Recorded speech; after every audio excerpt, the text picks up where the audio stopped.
Tonight, President Biden will invite congressional leaders to the White House to discuss his legislative agenda as early as tomorrow. Now, this is according to an administration official. One of the people expected to be there is House Republican leader Kevin McCarthy, who shamelessly contradicted himself when it comes to President Trump's role in fomenting the Capitol riot. Here is what he said today. I don't believe he provoked if you listen to what he said at the rally. Here's what he said last Wednesday. The president bears responsibility for Wednesday's attack on Congress by mob rioters. Okay, so perhaps this total about-face is not surprising, given McCarthy's vocal role in his fight against the election's legitimacy. And President Trump won this election, so everyone who's listening, do not be quiet. Do not be silent about this. Out front now, Republican Congresswoman Nicole Malliotakis of New York. She is a House Assistant Whip and one of 17 freshman House Republicans who recently wrote a letter to President Biden about working together. I appreciate your time, Congresswoman. So let's start with that letter. What made you write the letter to President Biden about working together? Well, one of my colleagues who is in the freshman class, Beth Van Dunn, circulated a letter and she asked the freshmen if they'd be willing to sign on to this letter to show that we are willing to work together across party lines. As you know, we're facing an incredible pandemic and a crisis right now in this country. We have had a lot of partisanship during the campaigns.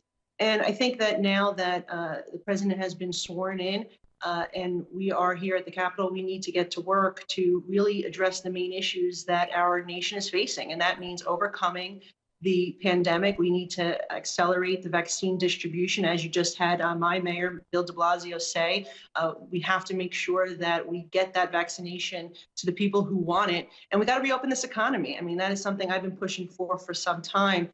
We have to make sure we have a balanced approach right now, and we don't have that at all. We need to make sure we get this economy back on track, particularly where I'm from in New York, and restore the American jobs lost. And I think there's other areas where we can work together. Transportation, investing in our aging infrastructure. Those are all areas where I think we can find common ground. Yes, and obviously in New York, infrastructure is such a crucial issue. So I understand what you're saying now. He's been sworn in. But, you know, I don't know how many people are familiar with where you were on the election results. But, Congresswoman, of course, you did object to the results in Arizona and Pennsylvania as Congress was certifying them on the day of the deadly insurrection. So how do you square saying you want to work with President Biden when you were questioning the legitimacy of the election on January 6th? Well, I went into that floor discussion with an open mind. You know, I didn't personally sign any objections, but I said I was going to listen to what was brought and discussed on the floor. Certainly, constituents of mine had expressed concerns about irregularities. You know, there had been concerns about absentee ballots being mailed to individuals who didn't request them. Some individuals going to vote and their names were already accounted for in terms of somebody who had voted. And so I think that there are tens of millions of Americans out there who had concerns and wanted to have hearings on this issue. And I joined colleagues of mine earlier in December asking for Nancy Pelosi, our speaker, to host hearings to just at least listen to what these concerns are so the American people can get some type of clarity once and for all. I think that's I do just want to ask you, because it's one thing to say, of course, that there could be irregularities, and there always are, and they should be investigated. It's another to object to the results of an election where there was no mass fraud. The Attorney General has said that in state after state. This has been thrown out in court. There has been no evidence of any such thing presented anywhere at any time. So how do you bring the desire to make sure everything is done and every vote that counts, that should count, counts, with actually objecting to the results of an election in states that aren't even yours?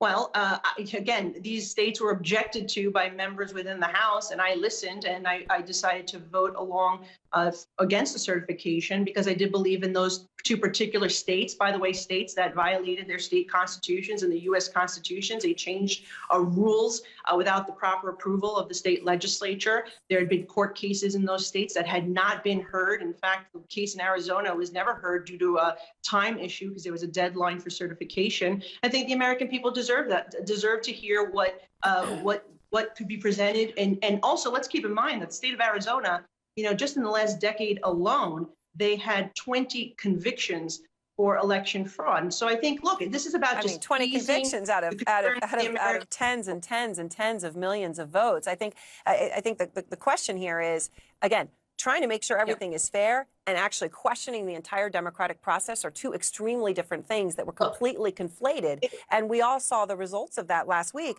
On the day after the riot, Congresswoman, you actually did a television interview, and you just wanted to play one soundbite of what you said for that for anyone who didn't happen to see it. Here you are. I have serious concerns about what has occurred in those states. The states' rights do not supersede law and the Constitution, and there are a number of irregularities. There are a number of changes made that many people believe led to fraud. There are witnesses. There is evidence. Of course, as you know, there was no evidence of mass fraud or any evidence ever put forward to that effect. You can't say there's no evidence. We actually haven't had a hearing.